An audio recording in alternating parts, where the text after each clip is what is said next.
The first step towards achieving your dreams is having the right coach. Get the best education with Lokman IAS and make your UPSC dreams come true. Download the app now.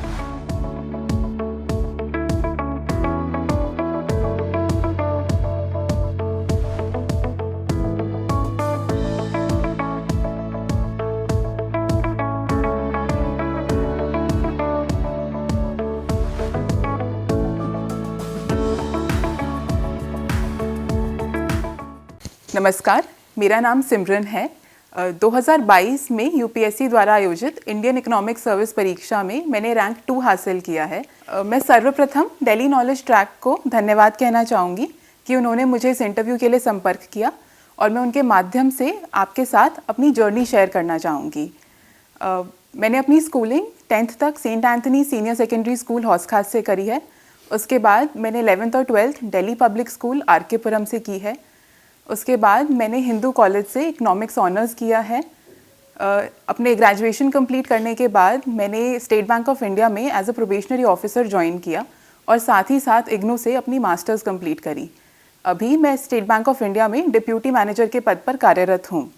Indian economic service की जो परीक्षा है वो हर साल ही होती है। इसकी minimum eligibility masters in economics है। इस एग्ज़ाम के 2 स्टेजेस होते हैं। पहला स्टेज होता है रिटन एग्ज़ाम और दूसरा स्टेज होता है इंटरव्यू। रिटन एग्ज़ाम में आपके 6 पेपर्स होते हैं। सारे ही पेपर्स सब्जेक्टिव होते हैं। पहला पेपर होता है जनरल इंग्लिश का, जो कि 100 मार्क्स का होता है। दूसरा पेपर होता है जनरल स्टडीज़ का, जीके का, जिसमें हिस्ट्री, पॉलिटिकल साइंस, ज्योग्राफी और इकोनॉमिक्स आता है। उसके बाद आपके 4 पेपर होते हैं इकोनॉमिक्स के। चारों पेपर 200 मार्क्स के होते हैं, 200 मार्क्स ईच। इसमें जो जनरल इकोनॉमिक्स पेपर 1 है उसमें primarily micro economics, mathematical economics और इकोनोमेट्रिक्स आता है। जो जनरल इकोनॉमिक्स पेपर 2 है उसमें macro economics, international economics, growth and development, BOP, ये सारे टॉपिक्स आते हैं। जनरल इकोनॉमिक्स पेपर 3 जो है उसमें आपके public finance, environmental economics, industrial economics, इससे रिलेटेड टॉपिक्स आते हैं। और आपका जो 4th पेपर होता है इकोनॉमिक्स का वो है इंडियन इकोनॉमी। इंडियन इकोनॉमी में agriculture, history of economic development, population, inflation, foreign trade, इन सब के रिलेटेड टॉपिक्स क्वेश्चंस आते हैं। ये आपका रिटन एग्ज़ाम हो गया और उसके बाद आपका एक 200 मार्क्स का इंटरव्यू होता है। टोटल मेरिट 1200 मार्क्स में से कैलकुलेट होती है। द ईज़ ऑफ सिंप्लीफिकेशन, मैं आपको एक 7 स्टेप प्रोसेस बता देती हूँ जो मैंने फॉलो किया था इस एग्ज़ाम के लिए, जो मुझे हेल्प किया।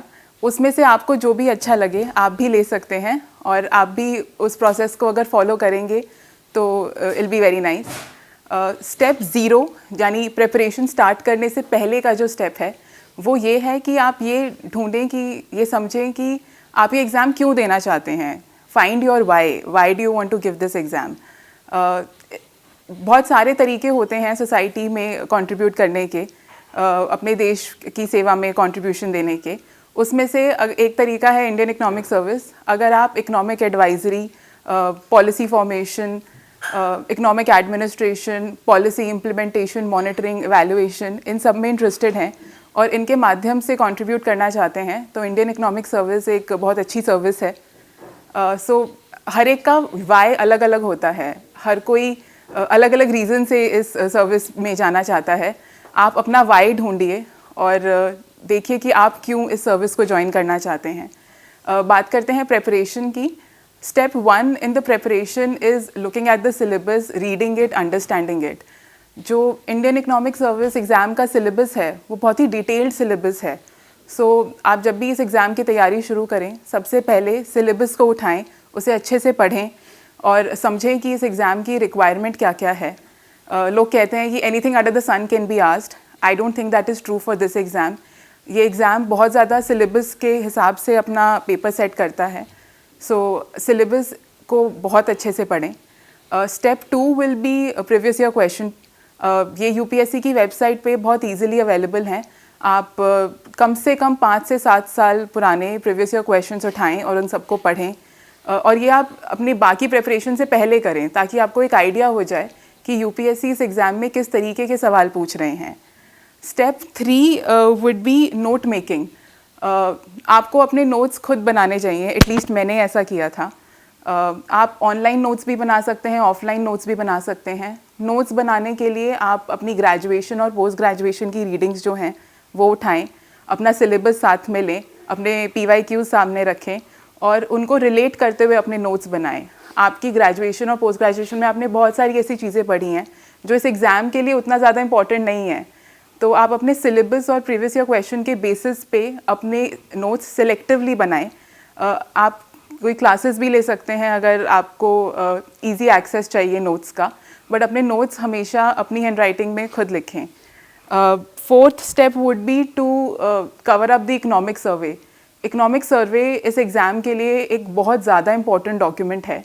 मैंने अपने पहले दोनों अटैम्प्ट्स में इकोनॉमिक सर्वे को उतनी ज़्यादा तवज्जो नहीं दी थी, बट मैंने अपने थर्ड अटैम्प्ट में पूरा इकोनॉमिक सर्वे पढ़ा है और एक्चुअल डॉक्यूमेंट से डायरेक्ट नोट्स बनाए हैं रादर देन रिलाइंग ऑन किसी और कोचिंग सेंटर की स्नैपशॉट समरी और anything.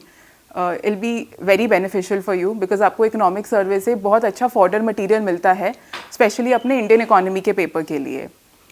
Step 5 would be answer writing. Answer writing इस एग्ज़ाम का बहुत इंपॉर्टेंट पार्ट है।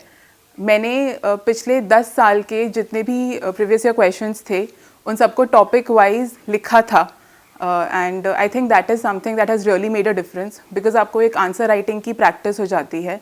आपको एक आंसर लिखने का स्ट्रक्चर पता चल जाता है कि आपको एक इंट्रोडक्शन लिखना है, एक बॉडी लिखना है, उसके बाद एक कंक्लूजन लिखना है। सो आप भी आंसर राइटिंग ज़रूर प्रैक्टिस करें। If possible you can also join a test series which is very beneficial because वो ठीक रहता है कि आप एक आंसर राइटिंग की प्रैक्टिस अपनी कंप्लीट रखें। Next step would be consolidation of notes. मेरे पहले दोनों अटैम्प्ट्स में क्या हुआ था कि मेरे पास नोट्स थे पर वो बहुत बल्कि नोट्स थे और उनको रिवाइज़ करना बहुत ज़्यादा डिफ़िकल्ट हो गया था। सो इस एग्ज़ाम के लिए मैंने क्या किया कि मैंने अपने सारे नोट्स को कंसोलिडेट किया, उन्हें छोटा बनाया। मैंने हर एक टॉपिक के लिए, there are about 31 topics in the syllabus if you see, मैंने उन हर एक टॉपिक के लिए एक 1 पेजर बनाया था। सो फॉर एग्जांपल अगर थ्योरी ऑफ कंज्यूमर डिमांड है तो मैंने एक शीट ऑफ पेपर लिया और उस शीट ऑफ पेपर में जितने भी टॉपिक्स के की पॉइंट्स थे या फिर मेन डेफिनेशंस थी या जो भी मुझे लगा कि मुझे क्विक ग्लैंस के लिए ज़रूरत होगी, मैंने उनके लिए एक 1 पेजर नोट बनाया और ऐसा मैंने हर एक टॉपिक के लिए करा। This was very beneficial because it helps you in quick revision. जब लास्ट का टाइम होता है आप अपने सारे नोट्स नहीं पढ़ सकते हो, तो बहुत ज़रूरी होता है कि आपके पास क्विक रिविजन नोट्स हों कि आप बस उन्हें ही पढ़ के जाएं because there is a lot of thing that you need to remember and your mind has limited capacity. आप सब कुछ नहीं याद रख सकते हो पर आपको मेन इंपॉर्टेंट चीज़ें याद रखनी है।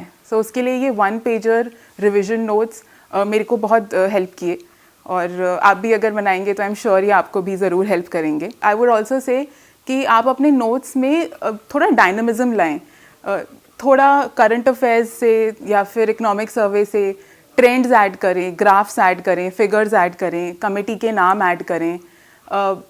यूजुअली सब ऑलमोस्ट सेम ही आंसर लिखते हैं बट ये जो एक्स्ट्रा इनपुट्स वो उसमें देते हैं it makes a lot of difference. अगर आप अपने आंसर्स के रेडीमेड इंट्रोडक्शंस एंड कंक्लूजन्स थोड़े से प्रिपेयर कर सकें जो कि जनरल इन नेचर हो, जिसमें थोड़ा सा डेटा हो या फिर किसी कमेटी का नाम हो, आपके लिए एक्चुअल एग्ज़ाम में आंसर लिखना बहुत आसान हो जाता है क्योंकि आपको एग्जैक्टली पता है कि अगर इस टाइप का क्वेश्चन आएगा तो आपको किस तरीके से उसे अप्रोच करना है। एंड इंडियन इकोनॉमिक सर्विसेज में थीम्स बहुत ज़्यादा रिपीट होते हैं। For example you will see like international trade से हेक्सर-ओलन मॉडल का जो क्वेश्चन है वो ऑलमोस्ट ईयरली बेसिस पे रिपीट होता है, या फिर पॉवर्टी का क्वेश्चन है, विमेन एम्पावरमेंट का क्वेश्चन है। ऐसे क्वेश्चंस बहुत फ्रीक्वेंटली आते हैं। So if you have some basic idea of some trends or some figures related to these topics, it will be very beneficial to you when you're actually writing your answers. ये सब आप अपने written exam के लिए कीजिए। Step 7 will be your interview, that is your last stage. Interview एक discussion है, एक interrogation नहीं है। ये बात in fact मुझे एक interview panelist जो interviewer थे उन्होंने भी कही थी कि this is a discussion, this is not an interrogation. मेरा इंटरव्यू जो था वो अप्रॉक्सीमेटली 45 मिनट्स चला था and we discussed about a lot of things. Primarily we discussed about tariffs, agriculture, the global economic snapshot of the economy and a little bit about politics and why the youth is not entering politics. Interview की ऐसे कोई बहुत separate preparation नहीं है, but interview में ये है कि आप अपने करंट अफेयर्स से हमेशा अपडेटेड रहें, अपने जो भी आपके बेसिक्स हैं उन्हें रिवाइज करके जाएं।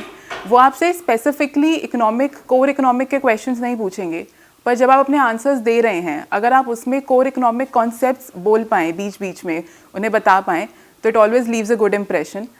एक पॉजिटिव माइंडसेट और कॉन्फिडेंट एटीट्यूड के साथ आप अगर इंटरव्यू देंगे, देन दैट इज़ ऑल। उसमें आपको बहुत अलग से प्रिपरेशन करने की ज़रूरत नहीं है, बट करंट अफेयर से अपडेटेड रहना बहुत ज़्यादा ज़रूरी है। These are my 7 step process जो मैंने फॉलो किए थे, which has really helped me. जो मेरे सोर्सेज थे इस एग्ज़ाम के लिए, वो प्राइमरीली मेरी ग्रेजुएशन और पोस्ट ग्रेजुएशन की रीडिंग्स थी और इंटरनेट था। इंटरनेट पे आजकल सारी चीज़ें बहुत ईजिली अवेलेबल हैं, हमें बस ये देखना है कि हम उसको सिलेक्टिवली कैसे यूज़ करें। वैसे तो न्यूज़पेपर अगर आप डेली पढ़ेंगे तो वो भी बहुत अच्छा है आपके करंट अफेयर्स को कवर करने के लिए, पर अगर आप न्यूज़पेपर्स नहीं भी पढ़ पा रहे हैं तो बहुत सारे कोचिंग इंस्टीट्यूट्स जो हैं वो अपनी मंथली मैगजीन्स निकालते हैं, जिसमें वो जितने भी इवेंट्स हुए हैं उस मंथ के वो कवर करते हैं। अगर आप वो पूरी मैगज़ीन ना भी पढ़ पाएँ, जो कि आपको ज़रूरत भी नहीं है, एटलीस्ट उसका इकोनॉमी सेक्शन या फिर सोशल इशू सेक्शन उसको ज़रूर पढ़ें, उससे आपको बहुत ज़्यादा हेल्प मिलेगी। एक और चीज़ जो आप कर सकते हैं वो ये है कि अपना जो प्रोसेस है स्टडी का, उसको मिक्स एंड मैच रखें। ऐसा ना करें कि सिर्फ किताबें पढ़ें, ऐसा ना करें कि सिर्फ वीडियोस देखें, थोड़ी सी बुक्स पढ़ें, थोड़े से ऑनलाइन सोर्सेज से पढ़ें, थोड़ी सी वीडियोस देखें। उससे बोरिंग नहीं बनता है प्रोसेस, जो आपकी जर्नी है वो भी बहुत ज़्यादा इंजॉयबल रहती है और आप सस्टेन कर पाते हैं बहुत ज़्यादा पढ़ना। इस एग्ज़ाम की ट्रिक ये नहीं है कि आप कितना ज़्यादा पढ़ते हैं, इट इज़ मोर अबाउट आप जो लिमिटेड रिसोर्सेज को फॉलो कर रहे हैं और जो पढ़ रहे हैं उसे आप कितनी बार रिवाइज़ करते हैं और कैसे आप उसको प्रोड्यूस कर पाते हैं on the paper on the day of the exam. We all have the same sources, it's just how we write the paper and आपकी प्रेजेंटेशन कैसी है, which makes a lot of difference in your marks. End में मैं बस यही कहना चाहूँगी कि बहुत सारे मिथ हैं इंडियन इकोनॉमिक सर्विस या फिर यूपीएससी रिलेटेड एग्ज़ाम्स के साथ अटैच्ड। फॉर एग्जांपल, आपको एक बहुत ही एलीट इंस्टीट्यूशन से होना चाहिए इस एग्ज़ाम को क्लियर करने के लिए, या फिर आपके पास एक्स नंबर ऑफ़ ईयर्स का वर्क एक्सपीरियंस होना चाहिए for the interview to go well, और समथिंग लाइक कि ये बहुत ही ज़्यादा डिफ़िकल्ट एग्ज़ाम होता है, या कुछ भी पूछते हैं इसमें, कोई सेट गाइडलाइन नहीं है। ये सब मिथ हैं, ये सच नहीं है। आप इन सब नेगेटिव बातों पे बिल्कुल भी ध्यान ना दें।